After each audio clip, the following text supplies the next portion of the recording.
Thyroid রোগীদের জন্য কি আপনার কোনো খাদ্য পরামর্শ আছে কিনা?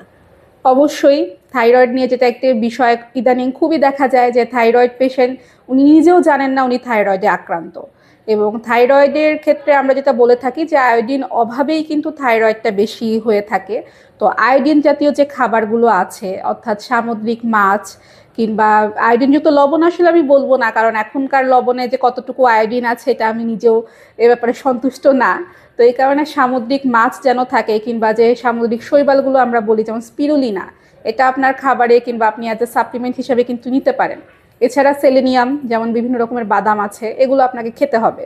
আর থাইরয়েডের ক্ষেত্রে অবশ্যই মাথায় রাখবেন যে আমরা অনেক সময় বলে থাকি যে এই খাবারটা খাওয়া যাবে না, ওই খাবারটা খাচ্ছেন এভাবে খেতে হবে, কিন্তু আসলে আপনার থাইরয়েড কি অবস্থায় আছে অর্থাৎ আপনার থাইরয়েডের প্যারামিটারগুলো আগে দেখতে হবে এবং আপনি থাইরয়েডের কোনো মেডিসিন খাচ্ছেন কি না, কী মাত্রায় খাচ্ছেন সেগুলোর উপর নির্ভর করে খাবার তারতম্য হয়।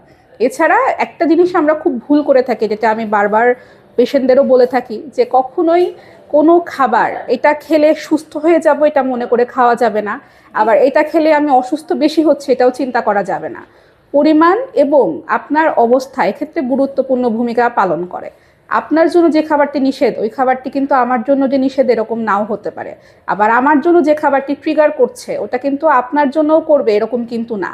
তাই প্রত্যেক মানুষেরই ডায়েট প্ল্যান যেমন আলাদা হয়, থাইরয়েডের ক্ষেত্রেও তাদের ডায়েট প্ল্যান, তাদের মেডিসিন এগুলো আলাদা হবে।